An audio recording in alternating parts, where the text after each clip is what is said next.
This is an iHeart podcast. Guaranteed human. With no fees or minimums on checking accounts, it's no wonder that Capital One Bank Guy is so passionate about banking with Capital One. If he were here, he wouldn't just tell you about no fees or minimums. He'd also tell you about how Capital One cafes are open 7 days a week to assist with your banking needs. Yep, even on weekends. It's pretty much all he talks about, in a good way. What's in your wallet? Terms apply. See CapitalOne.com/bankguy. Capital One N.A., member FDIC. Work can be a little weird. Cringy training seminars, coworkers who won't stop talking about their plant, forgetting the mute button at an inopportune moment. We have to deal with a lot on any given workday. Sometimes it can feel hard to thrive and move forward in your career. Well, that's where LinkedIn comes in. LinkedIn helps you get ideas and insights from experts in your field, connect with people professionally, grow your network, and access tools designed to help you find the right fit for your next role. Whether you're just getting started, figuring out your next move, or looking to accelerate your career, LinkedIn is built to support you at every stage, because LinkedIn is the network that works for you. Visit linkedin.com/knowstuff to learn more. Welcome to Stuff You Should Know from HowStuffWorks.com.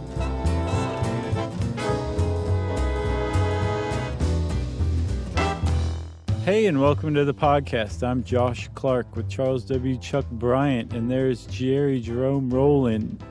And this is Stuff You Should Know, the emergency. Rear, rear, rear. Woo! Wah, wah. We should have a new podcast called Sirens Around the World. Yeah. It's the most annoying show ever.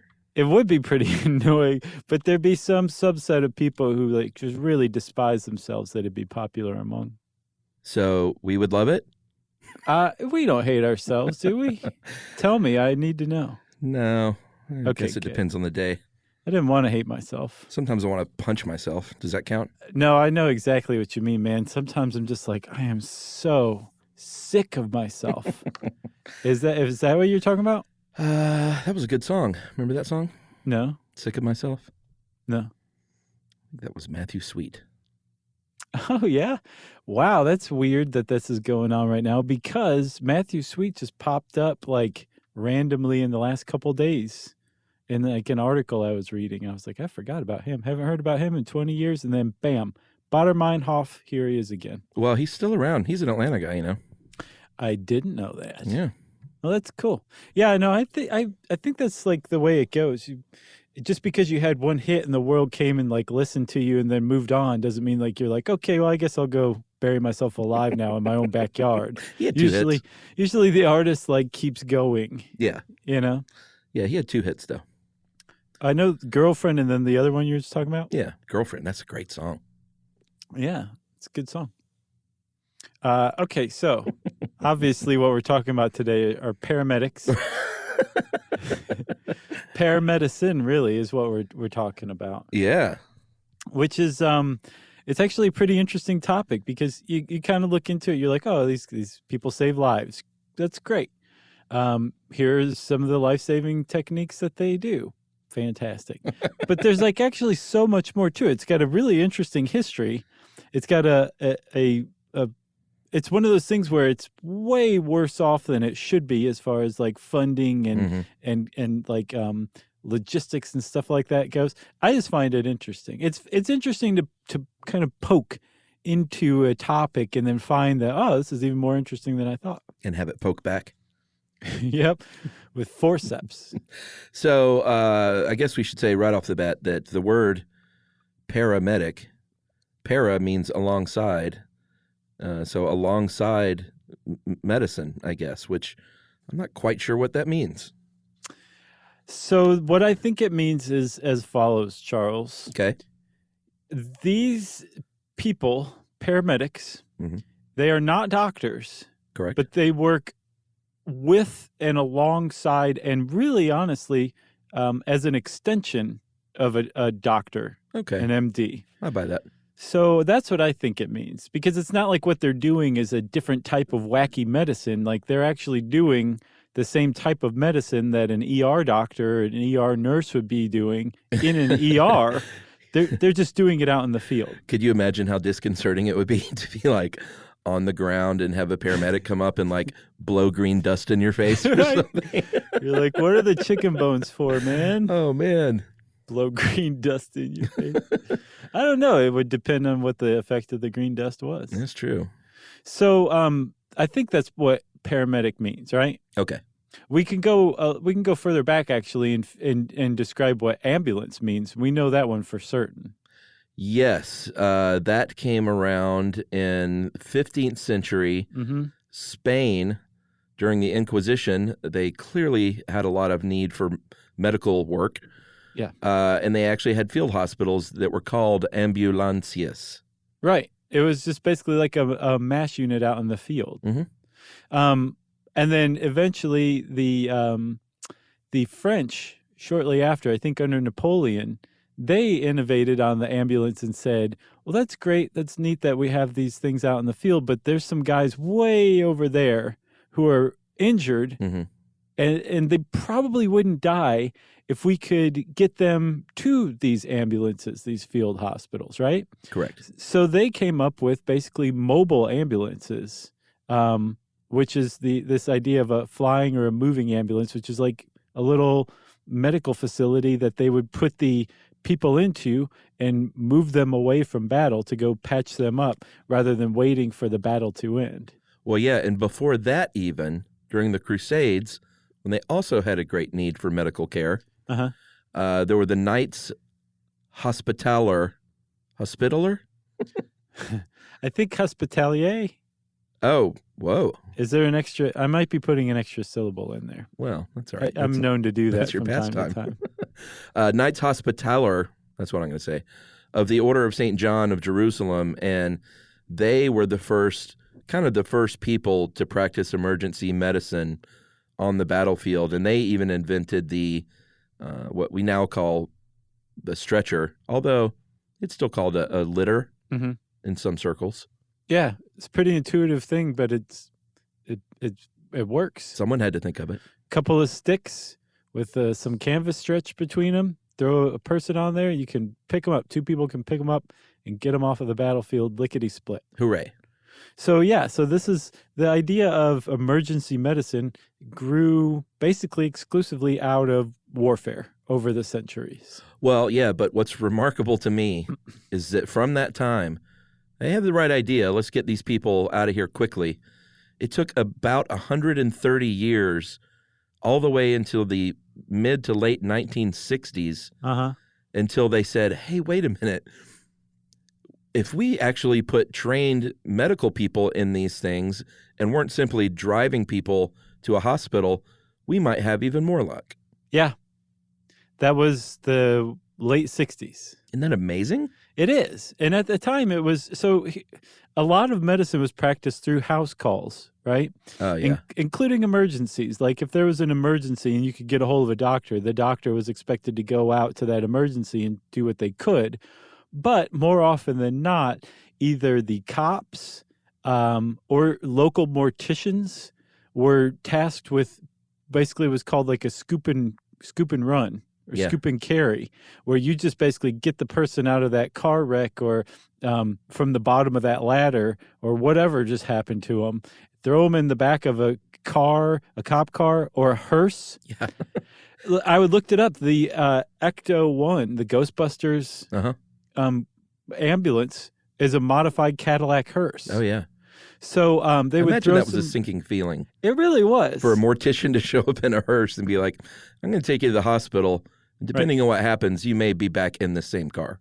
Yeah, and talk about a conflict of interest, you know what I mean? Oh, well, that's a good point. Hopefully not, but yeah. Take the long way? On paper, yeah, right. Or they just, casually put their hand on the person's nose and mouth in the back seat, drive. Terrible. The thing is, though, is whether the mortician or the cops were getting you to the hospital.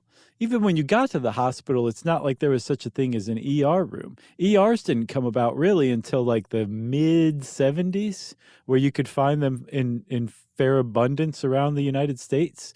Like ERs just didn't exist. It was, here you go, doc. I know you just delivered a baby and you treated somebody else for angina, but now you've got to put this person's head back together. Wow. Yeah, and it was all just medicine at the time. So yeah, the idea of getting somebody to a hospital and having a medical person, a professional in the car that's transporting them, it came out of Ireland, I think, right? Yeah, big shout out, 1967, to Dr. J. Frank Pantridge of Belfast.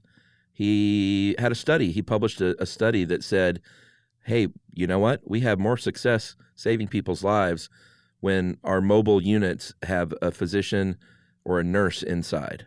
Right. And everyone went, huh, never really thought about that. But there it is. There's a study. Yeah.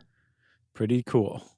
So he definitely set the stage for this. And then the year before, there was a report. I think it was a year earlier, right? The one from Congress in America? A couple of years, 65.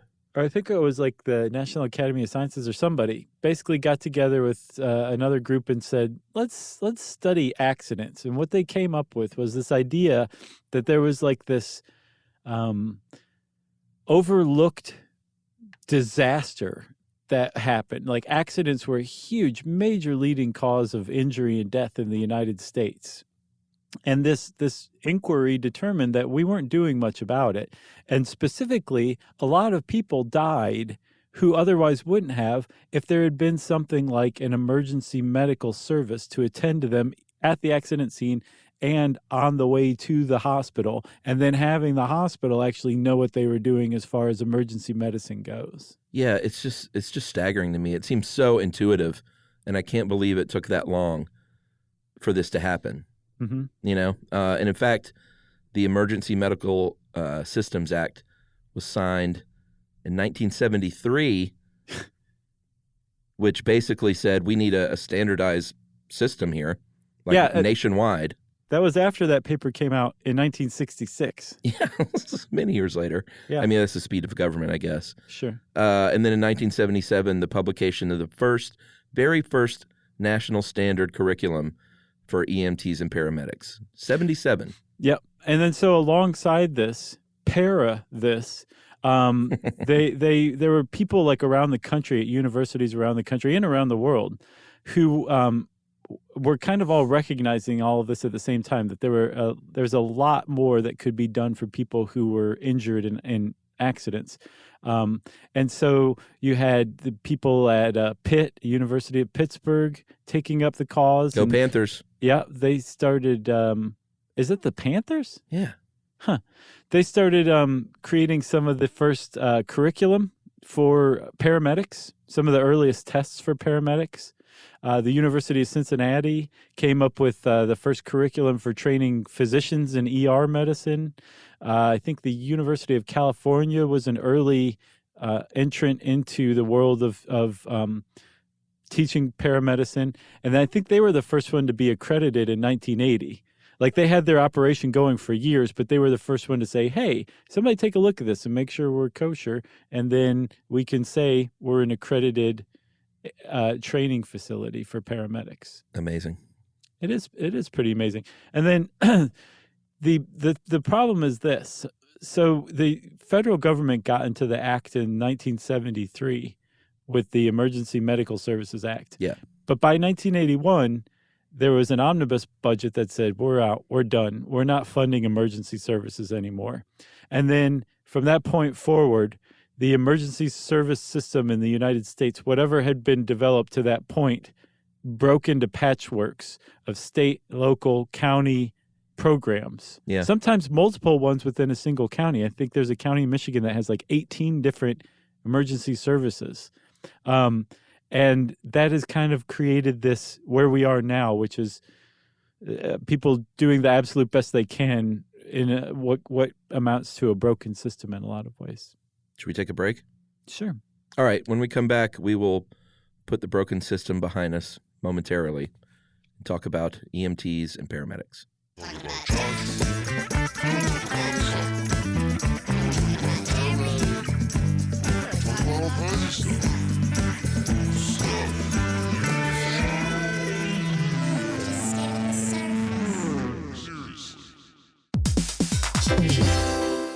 Hey, everybody. We're here to talk to you about Wayfair. who believes that spaces should be functional, they should be comfortable, they should be well-designed, and they can be well-designed by you with their help. Your updated space should feel more comfortable, inviting, and practical for everyday use. And we're talking about outdoor seating. We're talking about grills. We're talking about major appliances. If you need storage solutions, Wayfair can help you out. Patio lighting, rugs, decor. It is your one-stop shop for home. Yeah. I mean, it's getting nice out, so it's time to think about living outdoors for the next few months. And Wayfair knows that outdoor furniture, it's heavy, it's intimidating to assemble. So Wayfair has stepped in and said, we're going to handle the hard part so you don't have to. That's right. You can shop Wayfair Verified, your shortcut to the good stuff. And that means their team of product specialists are going to vet everything by hand using a 10-point inspection, testing things like, quality materials, functionality, and features, and even how long it takes to build that piece of furniture. And the overall experience save time, reduce hassle, and improved convenience. Patio season is here, and these deals won't last. So head to wayfair.com right now to get your outdoor space ready for way less. That's WAYFAIR.com. Wayfair, every style, every home.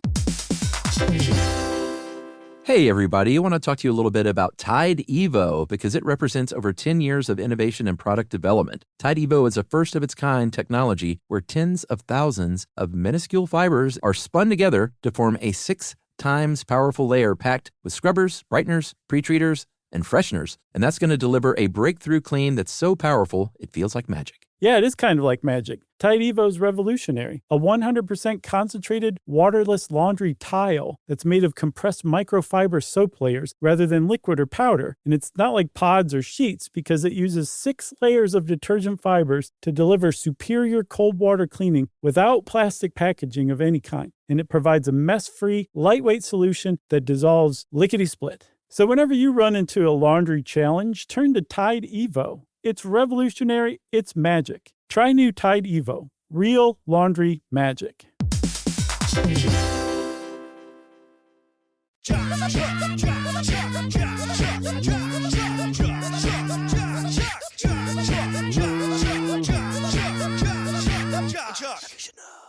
All right. So if you want to ride in an ambulance or drive an ambulance and get on the scene and help someone out who's in need, there are a couple of ways you can do it.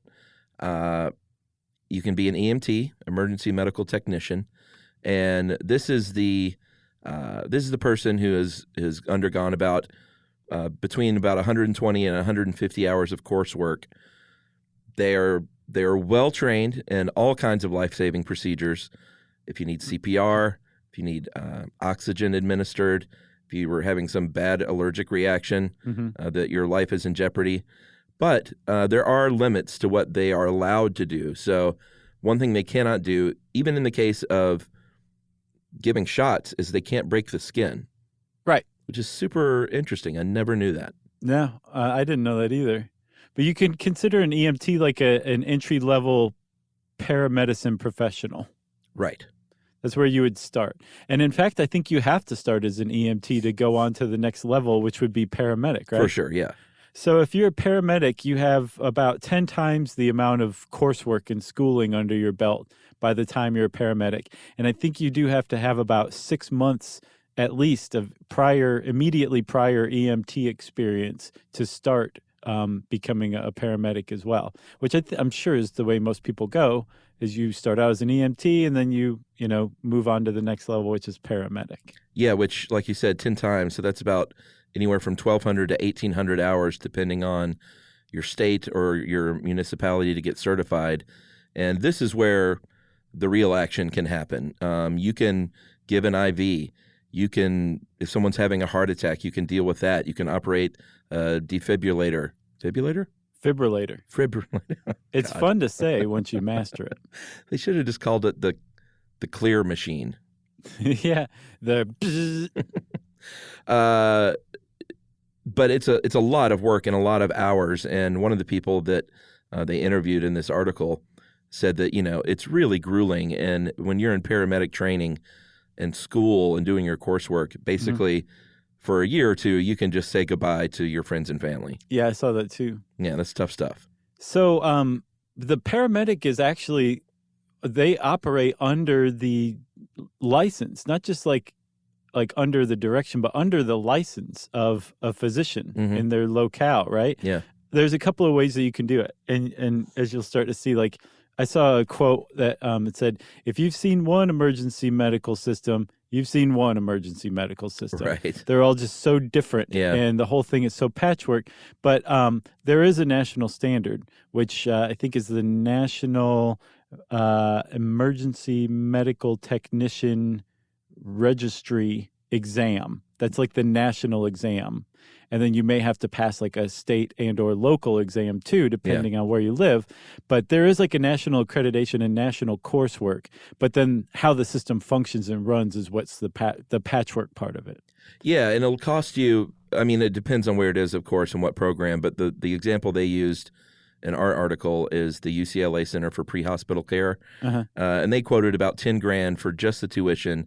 And then, of course, like any college or coursework, you're going to have to pay for books and equipment and uniforms and stuff like that. That's exactly where they get you. The plaid skirt. And then after that, though, the good news is that you have a really good chance of getting work. I get the impression that if you have gone through all of your paramedic training, you're not sitting around. Like there's usually a job waiting for you somewhere. Yeah, I saw that as well. And actually, it doesn't necessarily pay super well. No.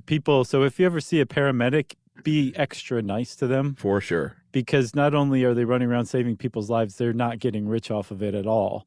They're doing it because it's something they care about. Yeah. But despite the mediocre pay, I saw it's going to be one of the most in-demand jobs over the next like 10 to 15 years. I really wish I could remember the statistic exactly, but I think they're like expecting another like 53,000 EMT jobs or paramedic jobs to be added to the American economy over the next like decade, maybe. Wow. So it's definitely a growing career for sure, growing profession. Yeah, and you mentioned the pay. If you go to the U.S. Bureau of Labor Statistics to kind of find a mean salary or something, they do it. It's not really. They should separate it out, but they lump in EMTs and paramedics. When, of course, EMTs don't make the kind of money a paramedic would. But they had a mean annual wage of about $31,000 a few years ago. And if you're in the top 10%, it's about $54,000. Mm-hmm. And apparently the state of Washington is one on the higher side. You can get as high as $71,000 in the state of Washington. Right. But, I mean, that's a good living and a decent living, but it's not like you said, they don't go into this because like, oh man, that $31,000 a year. It's sort of like being a school teacher. I feel like it's a calling in a lot of cases. For sure. As I was saying about the license that they operate under, right? So if you're a certified paramedic, when you are depending on the state you're in, you may be operating under the license of the state medical director. Like that's where you have your license. Yeah. Or you could also be operating under the license of a local physician. Like that physician's license covers you, covers the physician's assistant, basically everyone working for him or her. So you might be operating under that physician's license.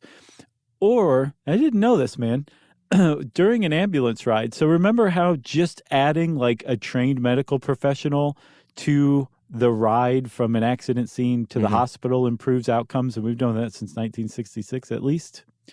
They figured out that if you can communicate with a doctor, an ER physician en route, you could also improve outcomes even more.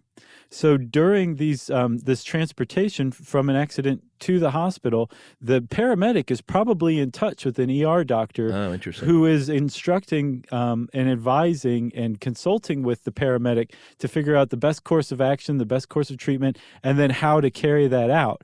And from what I understand, at that time, the paramedic is operating under that physician's license in that state.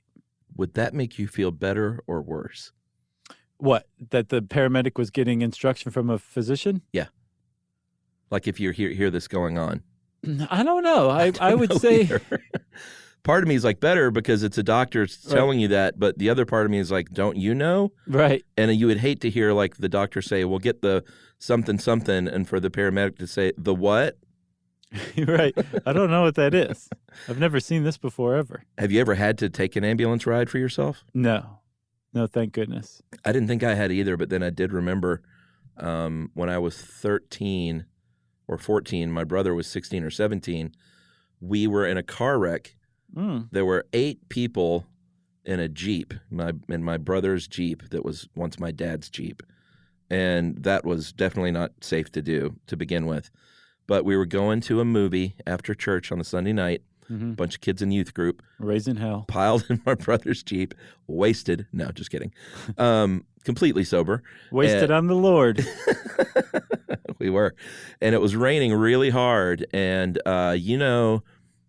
at Ponce de Leon Avenue here in Atlanta, everyone that doesn't live in Atlanta probably laughs that we pronounce it that way instead of Ponce de Leon.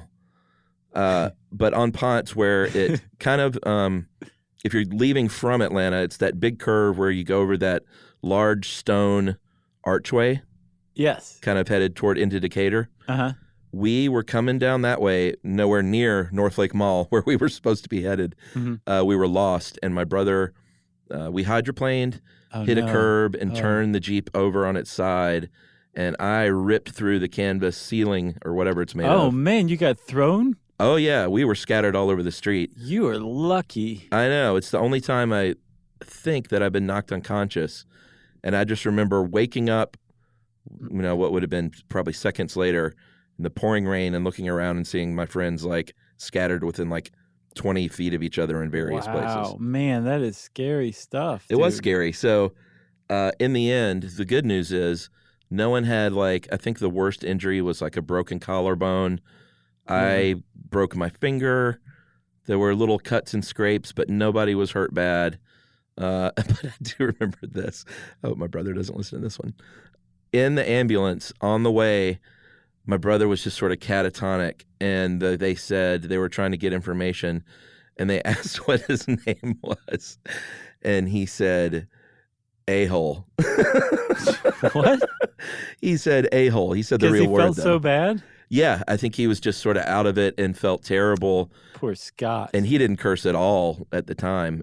Still doesn't even curse much. But it was just that's weird that is what stands out in my mind. I wonder if he remembers that actually. Well, that's a big one, especially if you didn't curse. So funny. Man, you were a great storyteller. Was that a good story? Yeah, Oh, I was wow. I was seriously where you kept going off on tangents. I'm like, no, we got to get back to the story. What happened to the Jeep? I know you looked a little nervous. Yeah. So, wow. Okay. Should we take a break? Oh, yeah. And also, I forgot to mention the one guy that was tragically killed. Right. You're like, but did I mention I also broke my finger? No, nobody was hurt. Everybody's too bad. Everybody was good. Everybody's good. I think my brother broke his foot. Man. Yeah, it was just stuff like that. Heck of a story, Chuck. Heck of a story. Thank you. Yeah, let's take a break and regroup, shall we? Yeah, let's do. Okay.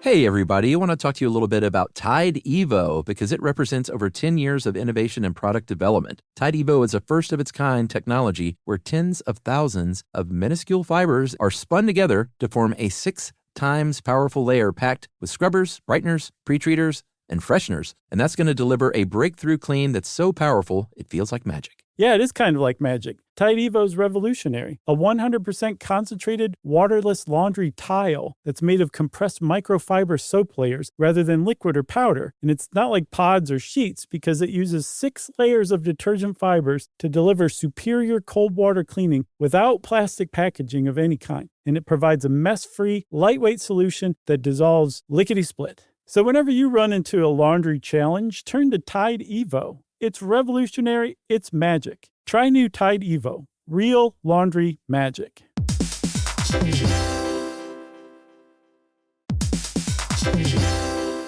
Hey, everybody. When you're at work, you never know when you're going to get interrupted, like when an office fire drill happens right in the middle of your presentation, or maybe construction is going on just outside your window. But with the Dell Pro laptop powered by Intel Core Ultra with vPro, no matter how many interruptions you have, your laptop won't be one of them. Yeah, with a battery that's optimized for the way you work and built-in intelligence that quiets distractions the moment you're trying to focus, your tech won't slow you down, even when you're getting bounced from an office you forgot to reserve. The Dell Pro, built for those who stay in the flow. Find technology built the way you work at Dell.com/Dell-Pro. Built for you.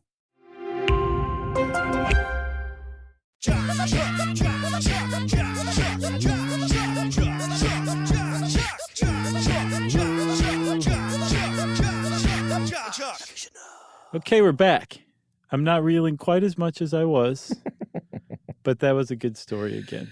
I feel like we should mention, even though it's kind of silly, that emergency TV show.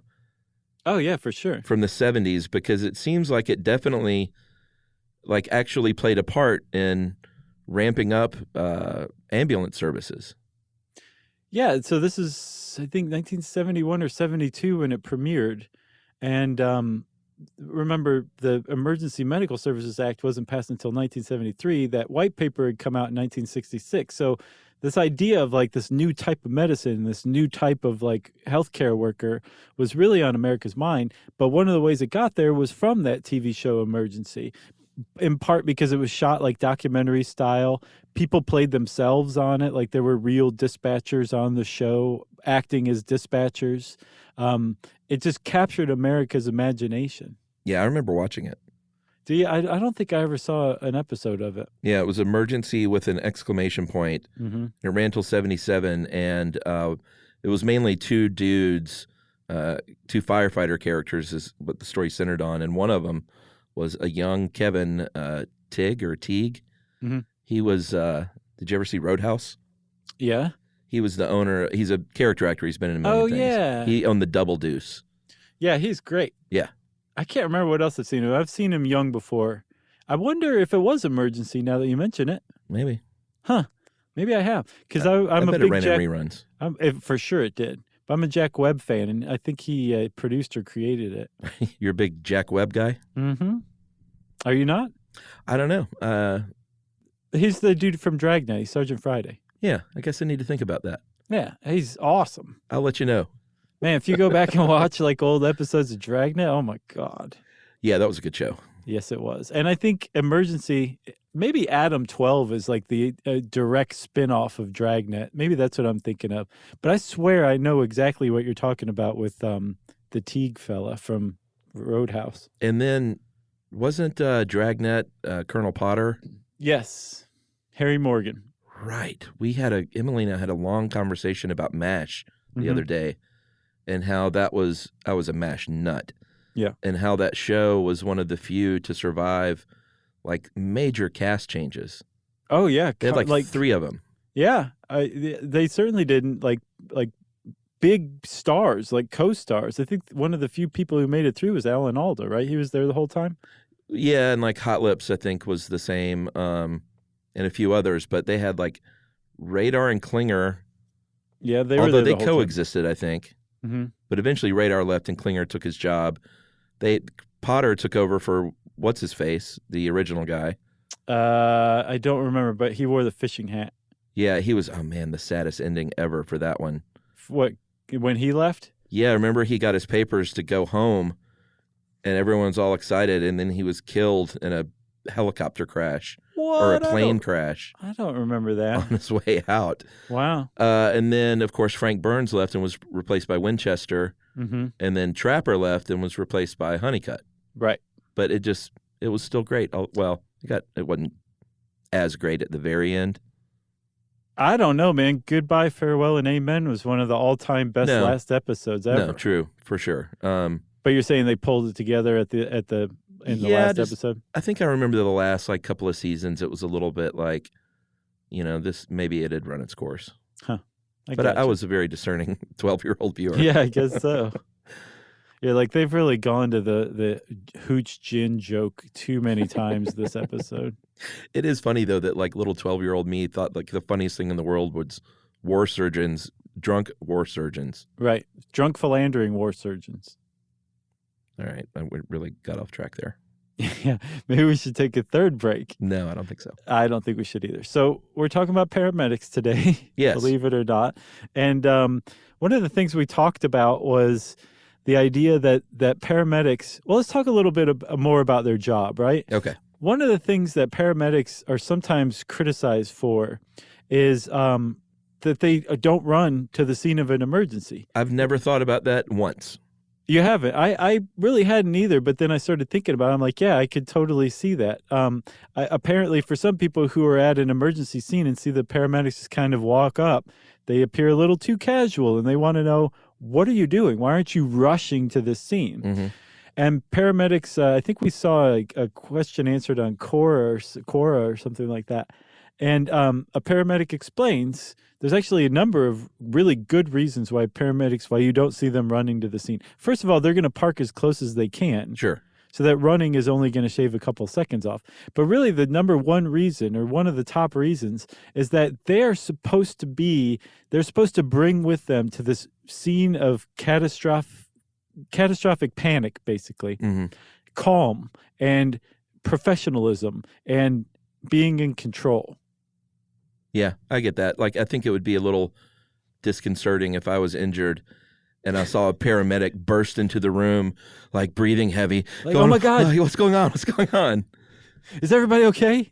Yeah, plus they might get hurt running. That's another one. And they're usually, or not usually, but I would say probably a lot of times it's not like they're walking through a perfectly laid pathway. Like, they could be running upstairs or through a house of hoarders or, through the woods. Like, you don't know what's going on. You got to be careful on your way there. Yeah, and you have to be going slow enough that you can assess what the risks you're walking into are as you're walking into them, rather than running into it and being like, oh, the guy who shot you's still here waiting for me.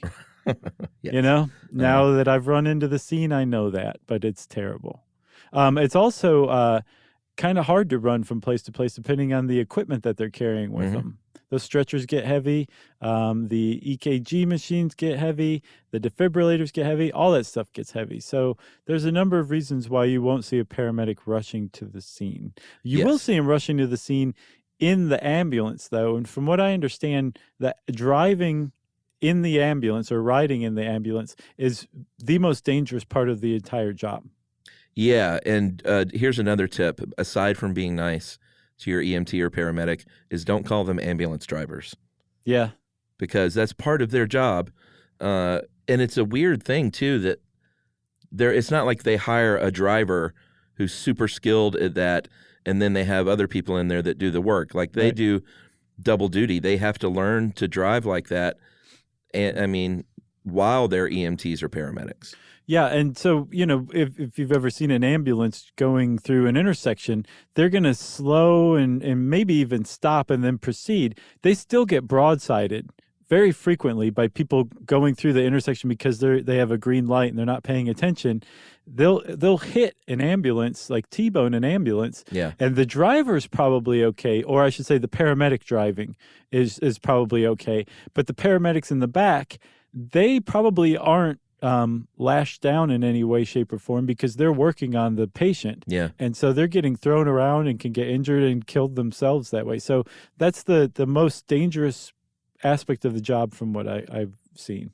Yeah, another interesting thing that I saw from that list you sent was that if you're in a big city, a lot of times they even have divided up between EMT and paramedic for different cases. So, like, if there's a scene of trauma going on, like a car accident, then you're more likely to get an EMT.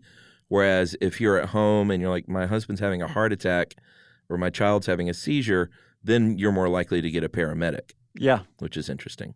Yeah, and if in cities as well, if you're a paramedic, you probably, once you get into your ambulance, you're basically stationed at the ambulance for the rest of your 12-hour shift. You don't go back to like the firehouse or to the ambulance clubhouse or anything like that. The ambulance clubhouse. You're like on a designated street corner parked waiting for your next call. Yeah. Probably killing time somehow. but there's not very much downtime on like in a city, especially. The opposite is true for more rural EMTs and paramedics, and that there's a lot of downtime. So much so that this guy who was actually one of the consultants on that show Emergency years back, he became a minister of health, I think, in Nova Scotia. Yeah.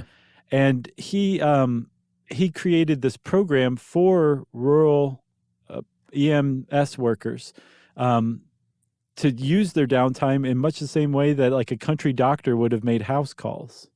Yeah, so they're like, wasn't the idea that they would go to places and sort of help train like regular citizens on how to avoid getting hurt and stuff to begin with? Right, yeah, like doling out preventative medicine, like making sure that Yeah. people are taking their medicines correctly, teaching CPR classes, teaching leading exercise classes for like seniors at a senior center, like doing all this stuff to reduce the number of calls that they have to go on anyway. So it cuts down on their downtime, which I think is actually very much appreciated by paramedics, because there's really nothing more boring than sitting around constantly. And then they're actually doing something and also making their community a healthier place. Yeah, I thought it was funny when they were talking to some real on-the-ground paramedics about the downtime. They were like, well, HBO Go's kind of awesome. Right. Yeah. Like, oh, well, I guess you got to pass the time. It's better than Nicolas Cage and Bringing Out the Dead. What did he do? Because I remember that movie, but I don't remember all the details of it. Well, it wasn't that great. I liked it. He did tons of drugs. Oh, okay. I That's think he why was like a off speed the freak or drugs. something. I gotcha. Yeah. Yeah, he kept begging to be fired, right? I don't remember it very, very well at all, actually. I think he did. Like that was his shtick. He begged to be fired. Huh. So one of the things about that downtime, the community preventative medicine initiatives that have kind of spread from Nova Scotia out around the country. When you see a paramedic doing that, they're not being paid, or at the very least, their unit or their county or their city is not being paid for that, which is a huge problem. Yeah, this is where I got a little confused. The way I was reading this was Medicaid and Medicare and stuff, and insurance companies will reimburse only if they have transported someone to a hospital? Yes. So in other words, if you go as an ambulance and a paramedic or EMT to a place and you actually can just help and treat someone there and they don't need to go to the hospital, then that's a freebie? Or did they send a bill to the people? From what I understand, it's a freebie. It probably, since it is such a patchwork of systems all around the country, I'm sure that you could live somewhere where you, the person, would get a bill for that. I think, as a matter of fact, you do no matter where you live. But Medicaid and Medicare won't pay for it.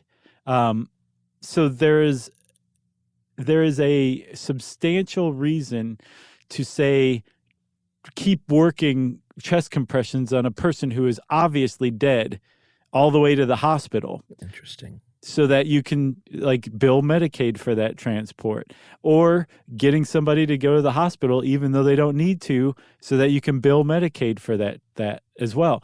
And the problem is that leads to other problems as well. Like hospital ERs are very much overcrowded and understaffed and overworked, right? Yeah. So when you show up with another person, that's one more person they have to deal with. And apparently it creates a bit of a conflict? There's a cultural conflict between the people, the paramedics and the EMTs bringing people to the ER and the people who staff the ER and are accepting these people. And so much so that it's become kind of common for ER rooms to issue ambulance diversions. Right. Saying, don't bring anybody to our ER, go somewhere else. Yeah. And on a really bad night in a really populated city, you might find every single ER room like with that diversion alert on, and you got to take somebody out to like a country hospital that doesn't know anything about trauma, and it takes 45 minutes to get there, and they're not going to get the care they could receive at a good trauma center in the city. So that's a real problem. Yeah, and isn't too in terms of pay, and we need to hear from people on the ground because it's surprisingly confusing when you research this on how it all works. and maybe that's the point. But it seems like it's also a fixed rate.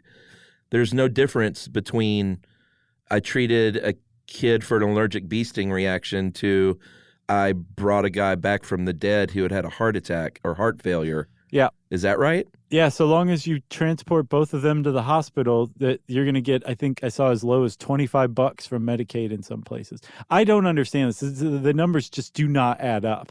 I don't get it at all. I know that some places, some counties and cities fold their EMT or EMS workers under their fire departments so that they fall under the fire department's funding, which I think fire departments tend to be way better funded than any kind of EMS service.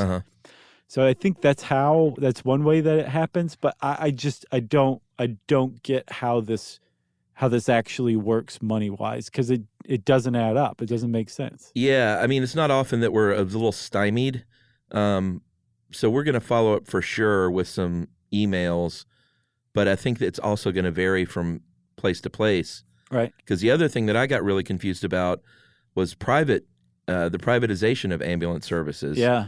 And as best as I can tell, is in the 70s and 80s, there were a lot of small private ambulance companies, but then they merged into more regional things. And that these days there's just a few like big multinational companies that are the most dominant in the industry. Right. But I don't get how that works. Like if they're private, are they like working with only private hospitals, or can they go to a state hospital? I think that they can get a contract from the state. They can have a license to operate within a state or a county or wherever. And I think they go wherever they're called to. I know that there can be like competition among them. So like multiple ambulances will show up at a scene sometimes. It's kind of a bit of a cluster as far as competing with the local EMS services. And I think it's on the decline from what I've seen. Yeah, but when you call 911, do you have a choice? So what you can do, I think it's kind of like Uber, where like the 911 dispatcher has a log of companies or services, like public funded or private services that it can be issued to, and they send out the alarm, and whoever takes the call goes and gets it. Interesting. So the problem is I saw a Las Vegas Review-Journal article about this. Las Vegas was debating whether to just totally privatize their EMS services. And their EMS just like went berserk. They're like, no, like this doesn't work. The private companies are late. I think they were late like 10,000 plus times in 1 year in Las Vegas. Their response time tends to be less than the actual fire department or EMS's. It's just not as... It's just not as preferable. And the reason why private ambulance services came about or became widespread is this idea that you should just privatize everything, and then that competition will keep everything going. Right. And that hasn't necessarily panned out to be the case. And from what I see, New York is actually scaling back on theirs, right? Yeah, I think Giuliani is one of the people that really tried, and of course, no surprise given his politics, trying to privatize the industry. But apparently, a lot of those had gone bankrupt, basically. Yeah.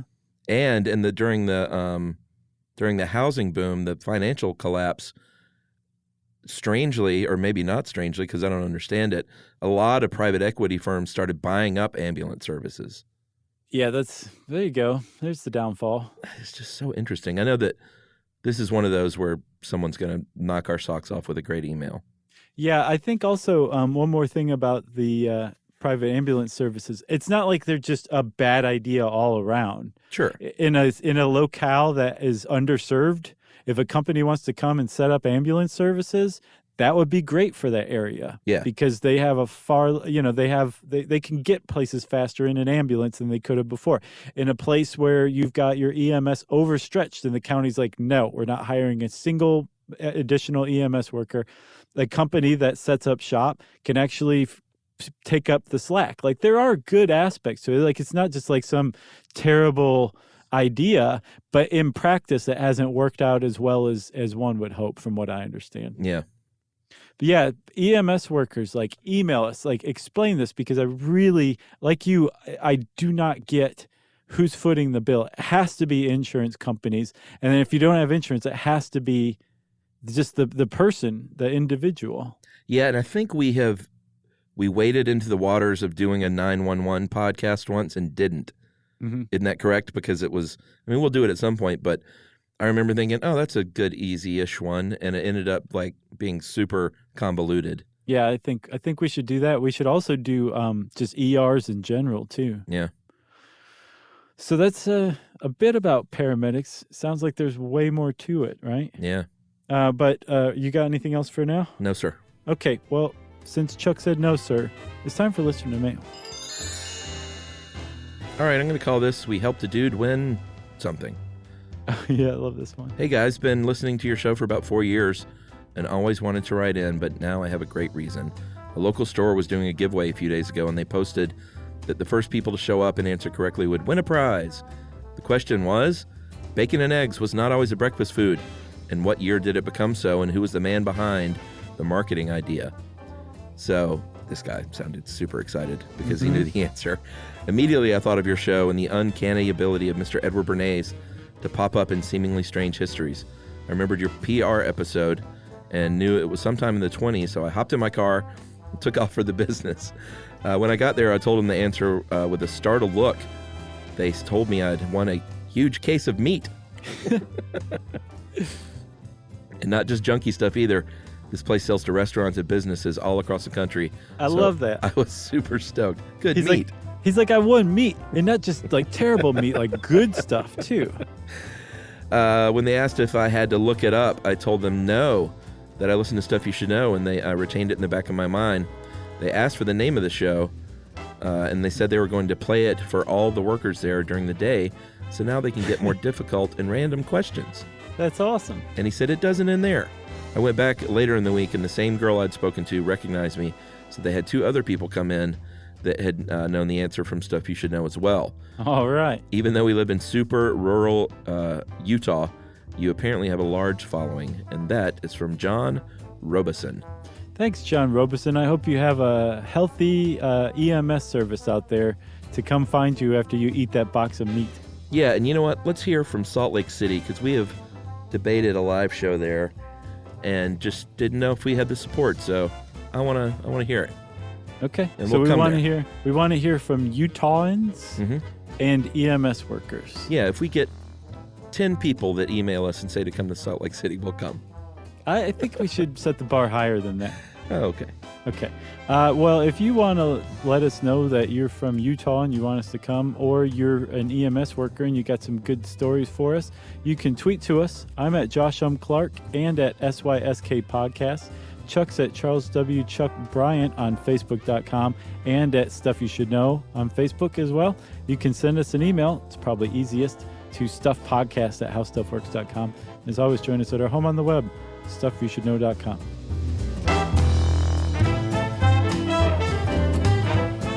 For more on this and thousands of other topics, visit howstuffworks.com.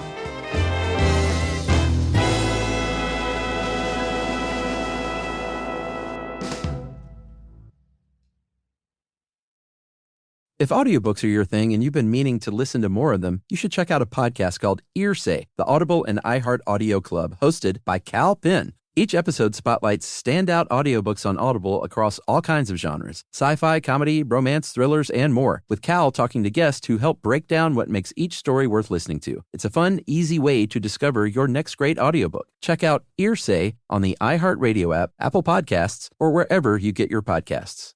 Introducing the all-new Mazda CX-5, featuring more connection. Hey Google, where's the nearest Pilates class? Safety that has your back. More discovery on the scenic routes. More passion in the details. And more control in changing weather. The all-new Mazda CX-5. More to move every side of you. See it in 5 films at MazdaUSA.com/5sides. Google is a trademark of Google LLC. Sequences shortened and simulated. This is an iHeart podcast.